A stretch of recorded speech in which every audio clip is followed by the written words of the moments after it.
chicos, ¿cómo han estado? Ya a pocas horas de empezar clases y vamos a continuar en esta ocasión con el desarrollo del segmento de miembro superior. Vamos a hablar ahora sobre la escápula y las relaciones más importantes que tenemos que saber sobre este hueso. A ver, no se olviden siempre de seguirnos en nuestro Facebook y vamos a empezar ahora con la clase. A ver, con respecto a la escápula tenemos que recordar que forma parte de la cintura escapular, que lo vimos en el video de clavícula, pero hay que recordar siempre que la cintura escapular está conformada por la clavícula, la escápula y la parte proximal del húmero.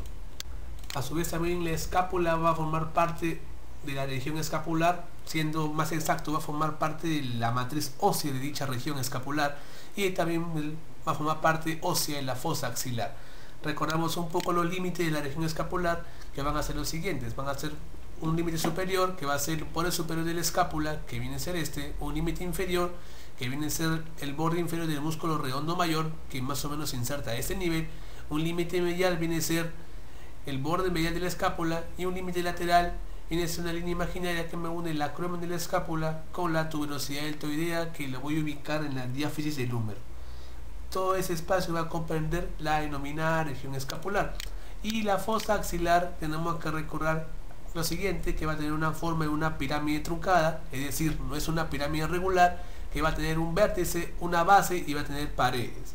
Recordamos un poquito que el vértice de la fosa axilar está conformado básicamente por la clavícula, la primera costilla y el borde superior de la escápula. La base de la fosa axilar está compuesta por la piel y el tejido celular subcutáneo de esa región. La pared anterior va a estar formada principalmente por los músculos pectorales, tanto pectoral mayor como menor. La pared posterior está formada por los músculos de la región escapular, pero para ser más precisos, por el músculo subescapular y por el músculo redondo mayor. La pared medial está conformada principalmente por el músculo serrato anterior y la pared lateral por la corredera bicipital, que se ubica en la diáfisis del húmero. Entonces, eso son los límites de la fosa axilar y tenemos que recordarlo siempre. Ahora, a su vez la escápula también, ¿cómo la vamos a clasificar? Es un hueso plano, a su vez es ancho y en algunos textos mencionan que la escápula tiene forma triangular, como eso lo pongo entre paréntesis, pero algunos mencionan que tiene una forma irregular. ¿Por qué? Nosotros podemos observar aquí una escápula común y corriente y en sí no es un triángulo a un 100%. ¿Por qué? Porque obviamente hay una estructura que se encuentra aquí que se llama la espina de la escápula, que me hace imposible decir que es un triángulo completamente la escápula. Por esa razón algunos textos mencionan que también tiene forma irregular. Así que no está mal si ven esa denominación en algunos textos. A su vez la escápula, como pueden ver acá, tiene dos caras, una cara anterior que se encuentra acá y una cara posterior que se encuentra acá. La cara posterior se va a diferenciar de la anterior por la presencia de la espina de la escápula, que a su vez va a dividir a la cara posterior en dos fosas, una superior pequeña llamada supraespinosa y una inferior grande llamada infraespinosa. Ahora, unos datos importantes que tenemos que resaltar de la escápula son los siguientes. Para empezar, va a empezar la espina de la escápula, que ya mencionamos para qué servía, y a su vez la espina de la escápula que se encuentra aquí se va a dilatar y va a formar el acromion. A su vez, algún dato de la espina, como dijimos, en dos fosas que divide, supra e infraespinosa, pero lo más importante es la siguiente. En la fosa supraespinosa, según el Testut-Jacob, que es un libro antiguo de anatomía topográfica, nos mencionan que a ese nivel yo voy a encontrar una zona de alarma denominada la zona de alarma de Chaudhary. Ahora, ese texto lo menciona como un dato histórico porque ahí se realiza básicamente la auscultación de los ápices pulmonares. Solamente hay que recordar ese nombre Chaudhary, que solamente aparece en el Testut-Jacob, y obviamente es la importancia ya mencionada en el punto de auscultación del ápice pulmonar. A su vez dijimos que también encontramos una fosa grande que se llama la fosa infraespinosa, que va a servir como inserción para el músculo del mismo nombre, que lo vamos a ver posteriormente. A su vez la escápula presenta tres bordes, un borde superior que se encuentra acá, un borde medial y un borde lateral.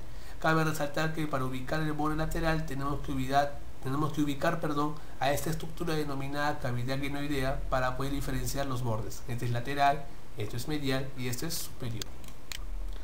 Al borde medial también se le conoce como borde espinal, al borde superior también se le conoce como borde cervical y al borde lateral también se le conoce como borde axilar. Ahora, un dato importantísimo, que en el borde superior ustedes notan que hay como una depresión.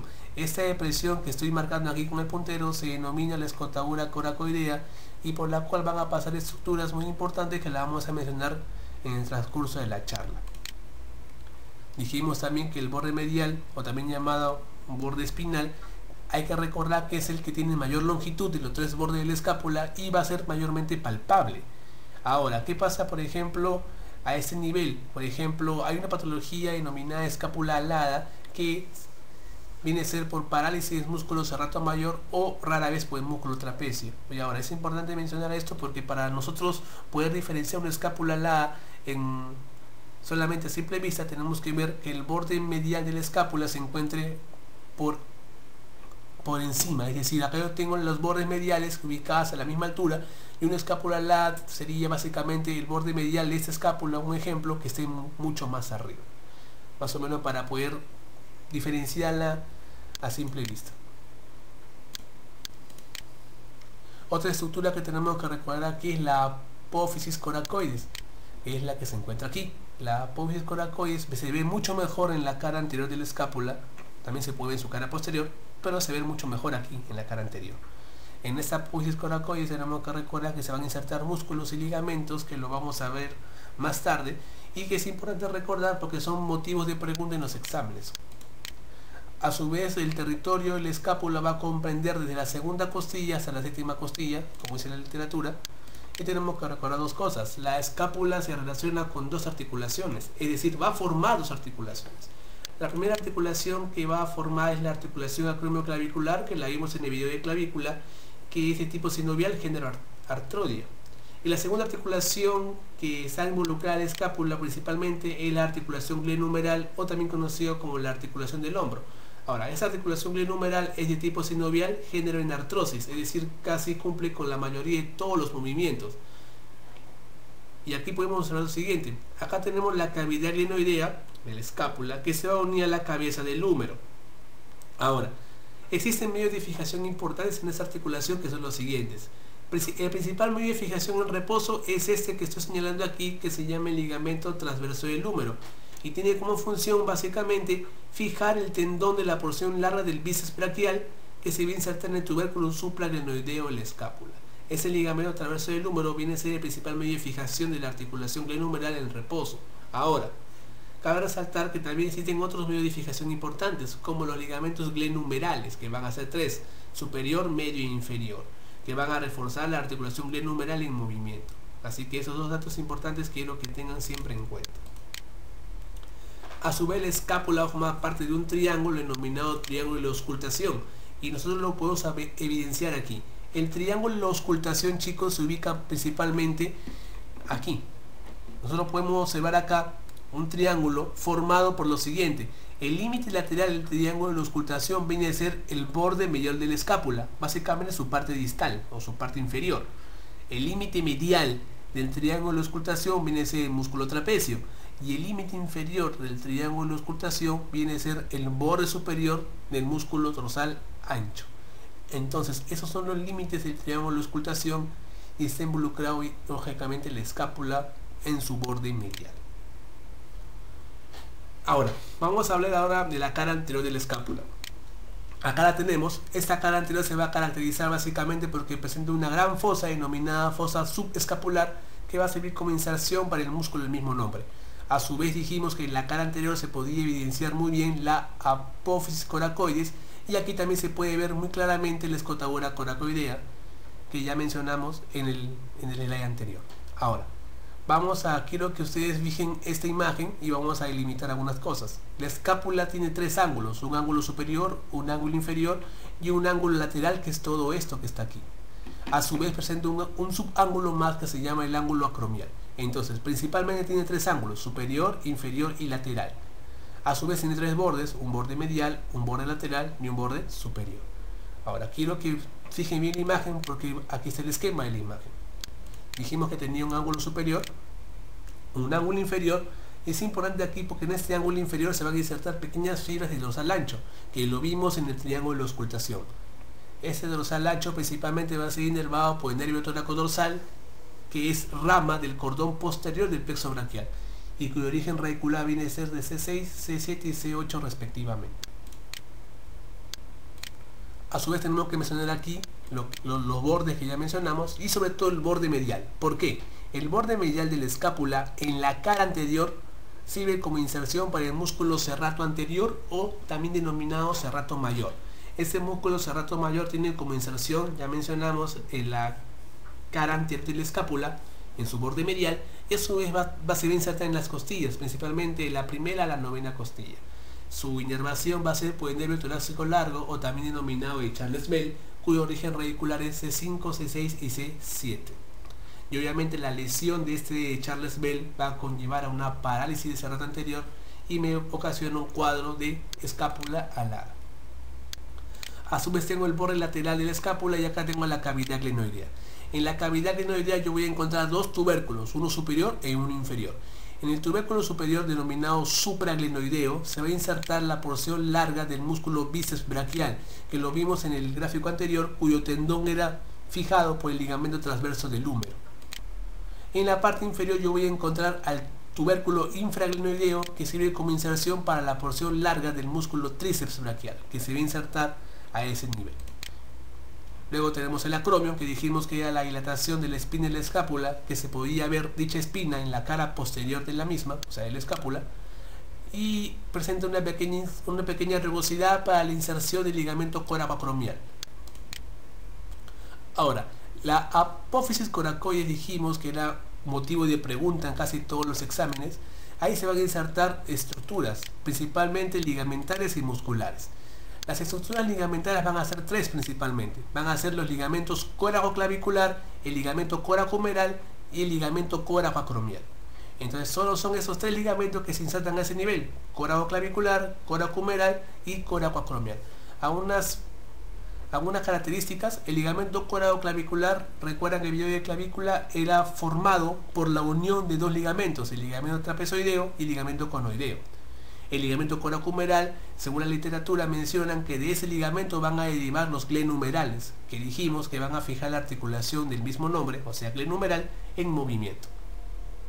Ahora, los músculos que se van a insertar en la coracoides vienen a ser tres: el músculo pectoral menor, que se inserta en la coracoides y ahí también tiene como inserción de la tercera hasta la quinta costilla.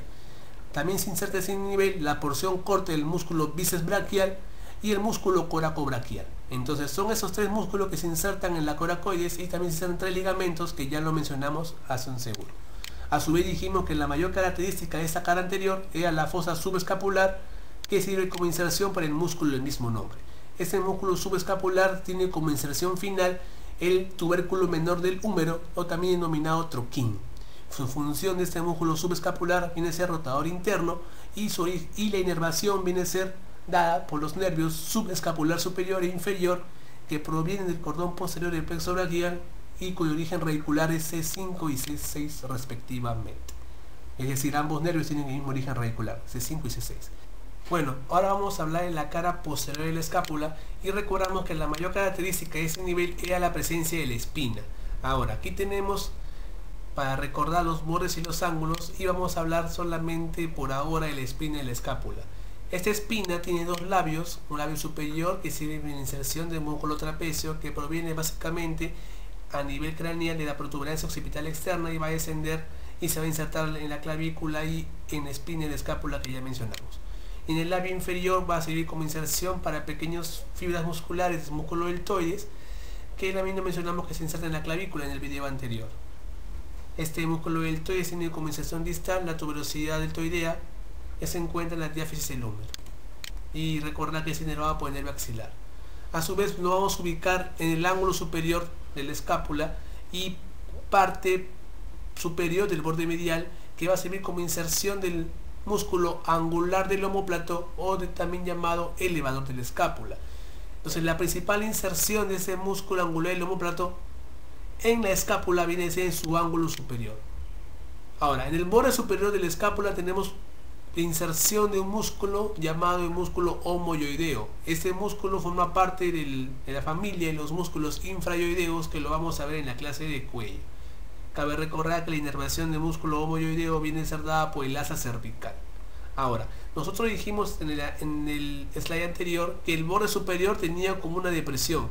Esta depresión que está acá es denominada la escotadura coracoidea, que lo vamos a desarrollar después. Ahora, nos dirigimos al borde medial de la escápula en sí. En el borde medial de la escápula se inserta un gran músculo denominado músculo romboides. Ahora, algunos libros mencionan solamente como un único músculo, es decir, músculo romboides, pero algunos lo dividen en dos, en un romboides menor y un romboides mayor. Ahora, las inserciones de los romboides tanto menor y mayor van a variar según los libros. ¿Por qué? Porque alguna literatura menciona que el romboides menor se inserta básicamente de C6 a C7 y el mayor de T1 a T4. Ahora, otros textos mencionan que se inserta de C7 a T1 el menor y el mayor de T2 a T5. O sea, no hay un consenso adecuado de inserción de los romboides menor y mayor. Pero yo quiero que se recuerden una cosa: en la escápula mi punto de reparo va a ser mi espina. ¿Por qué? Porque todo músculo que se inserte al mismo nivel de la espina y un poco más por arriba viene a ser músculo romboides menor, y todo lo que se encuentre por abajo viene a ser el músculo romboides mayor. Así que quiero que recuerden eso para que no tengan problemas en los exámenes prácticos. Ahora, ¿cuál es la mayor característica a este nivel? Que en el borde medial de la escápula, en la cara posterior, va a pasar una arteria que se llama la arteria dorsal de la escápula. Esta arteria dorsal de la escápula, que principalmente viene a ser la rama profunda de la arteria cervical transversa, o en algunos casos proviene de la arteria subclavia. Ahora, ¿por qué?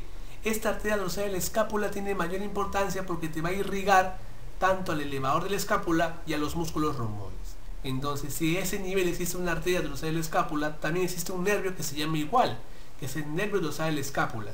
Según el Garner o Reilly de anatomía, al nervio dorsal de la escápula también lo llama el nervio de los romboides. Ese nervio dorsal de la escápula tiene como origen radicular C5 y inerva tanto al elevador y a los romboides. Así que nunca se olviden de esas relaciones importantes, tanto la arteria que irriga los músculos ya mencionados y el nervio que los inerva respectivamente.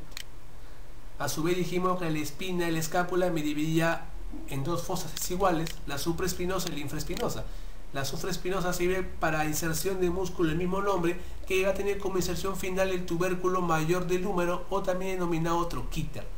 En cambio, la fosa infraespinosa sirve para inserción de músculo infraespinoso, que también se va a insertar en el troquíter. Las funciones de estos dos músculos son similares, ambos son rotadores externos, y su inervación va a ser dada por el nervio supraescapular, que tiene como origen radicular C5 y C6, y este nervio supraescapular proviene del tronco superior del plexo braquial. Ahora, dijimos que en el borde superior presentaba como una depresión. Esta depresión es denominada la escotadura coracoidea, o también llamada escotadura escapular. Esta escotadura escapular está tapizada o sellada por un ligamento. Ese ligamento, que lo vemos aquí, se llama el ligamento transverso superior de la escápula, que lo mejor lo vemos más grande. Acá está la escotadura coracoidea y acá yo tengo el ligamento transverso superior de la escápula, o también llamado ligamento coracoideo. Entonces, este ligamento coracoideo me transforma la escotadura en un agujero. Entonces yo voy a tener estructuras que pasen por el agujero, es decir, por debajo del ligamento, y estructuras que pasen por encima del ligamento. ¿Cuál es la única estructura que pasa por debajo del ligamento coracoideo? Viene a ser el nervio supraescapular. Y en cambio, las estructuras que pasan por arriba del ligamento viene a ser la arteria y la vena del mismo nombre. Así que nunca se olviden de eso. Si le preguntan en sus exámenes cuál es la estructura que pasa por la escotadura coracoidea, te están diciendo, en otras palabras, cuál es la estructura que pasa por debajo del ligamento coracoideo. ¿Y cuál es la respuesta? El nervio supraescapular. Ahora, a su vez, tenemos otra escotadura más, denominada la escotadura espinoglenoidea, que viene a ser un espacio formado entre la cavidad glenoidea y la espina y la escápula. Cabe resaltar que la espina no está pegada al hueso, sino que está un poco elevada. Ese espacio viene a ser la escotadura espinoglenoidea, que va a estar también tapizada por un ligamento denominado ligamento transverso inferior de la escápula. Y yo quiero que ustedes noten algo. Ustedes acá ven que por debajo del ligamento pasan las tres estructuras, es decir, va a pasar la arteria, la vena y el nervio supraescapular. Entonces, es la gran diferencia de esa escotadura espinoglenoidea con respecto a su contenido en comparación con la coracoidea. A su vez, estamos en el borde lateral de la escápula, en la cara posterior obviamente, y aquí tenemos inserción de músculo redondo menor, o también llamado en latín teres minor. Este músculo redondo menor también se va a insertar en el troquíter como inserción final y también va a tener como función ser rotador externo. La inervación del músculo redondo menor viene a ser por el nervio axilar. Y nosotros recordamos el axilar también aquí, ¿y a quién inervaba, chicos, el axilar? Al músculo deltoides. Y por debajo de la inserción del redondo menor, siguiendo el borde lateral de la escápula, en la cara posterior, tenemos inserción en el músculo redondo mayor.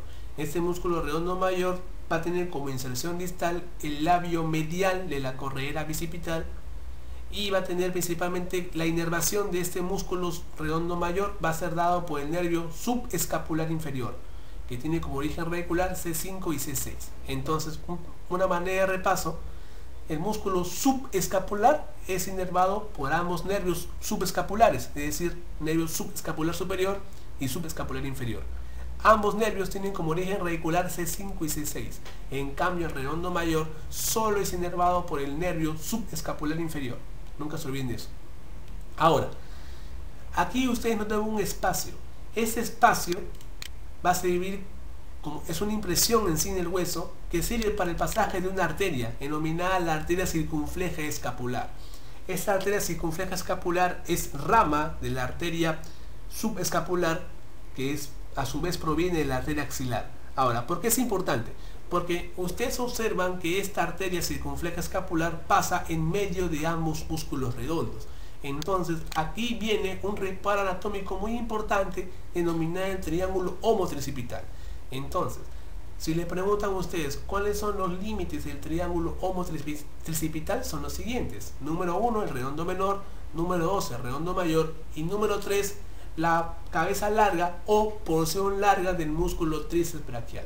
Esas tres estructuras son los límites del triángulo homotricipital y su principal contenido es la arteria circunfleja escapular.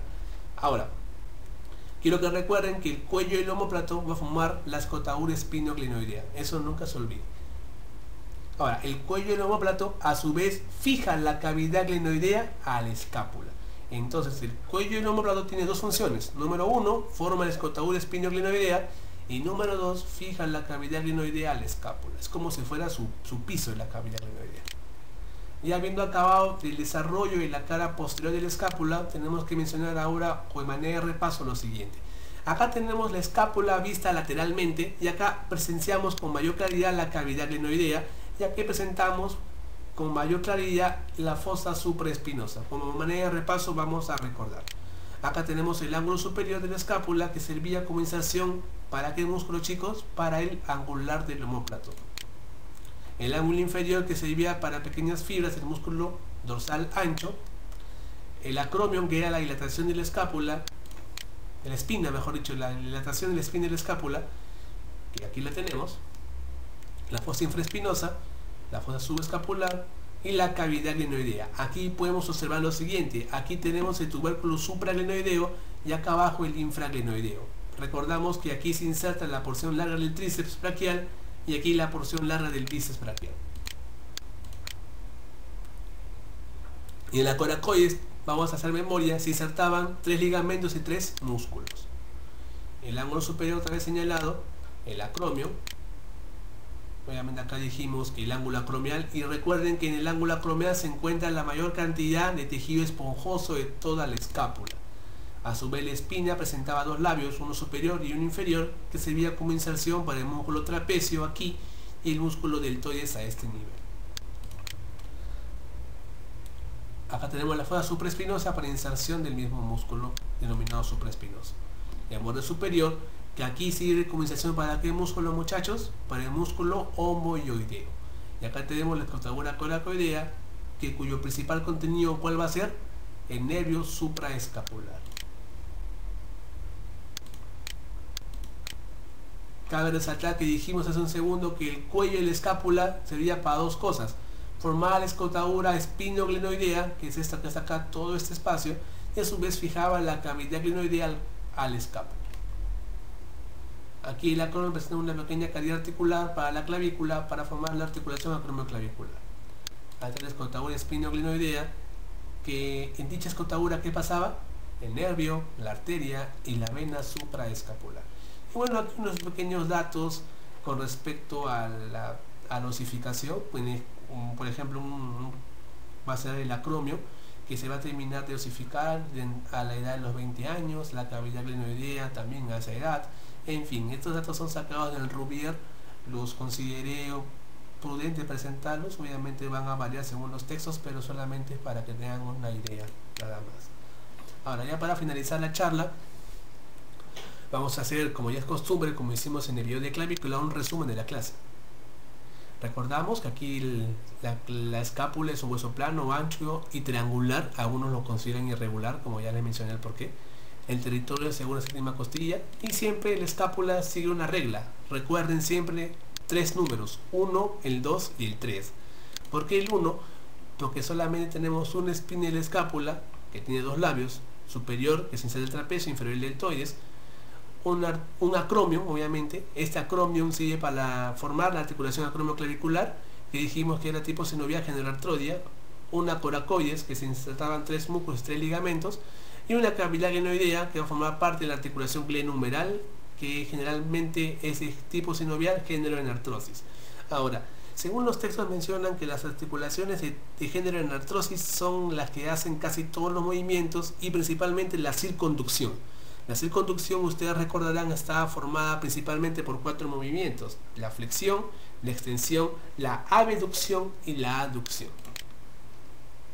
A su vez, la escápula presenta 2 caras, anterior cóncava, obviamente por la presencia de la fosa subescapular, y la cara posterior, que va a ser dividida en 2 fosas desiguales por la espina. Presenta 2 escotaduras, la coracoidea y la espinoglenoidea, 2 ligamentos transversos de la escápula, el superior también denominado coracoideo y el inferior. 2 tubérculos supra e infraglenoideo que sirven para inserción de la porción larga del bíceps en el supra y larga del tríceps en el infraglenoideo. Presenta 3 bordes, lateral, medial y superior, 3 ángulos y 3 fosas. Ahora, quiero que recuerden algunas cosas puntuales, que ya lo mencionamos hace un segundo, que el contenido de la escotadura coracoidea, o quien pasa por ahí, viene a ser el nervio supraescapular, ahí está su origen radicular, C5 y C6. El contenido de la escotadura espinoclinoidea viene a ser el van supraescapular, vena, arteria y nervio. Y las estructuras que necesitan en la coracoides viene a ser el músculo coracobraquial, el músculo pectoral menor y la porción corta del bíceps braquial. Y los 3 ligamentos que mencionamos, el coracoclavicular, el coracohumeral y el coracoacromial.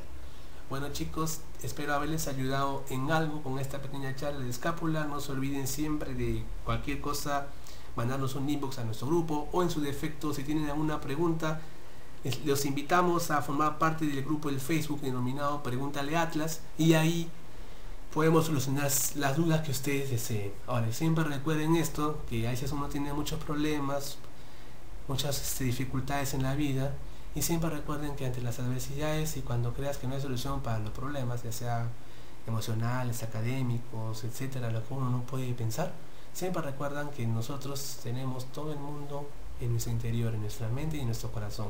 Solamente tenemos que respirar hondo y ver más allá de lo que nosotros podamos ver, es decir, ver más allá de los problemas, ya que siempre está Dios con nosotros y siempre Él nos va a llenar con su amor y siempre Él nos va a cuidar.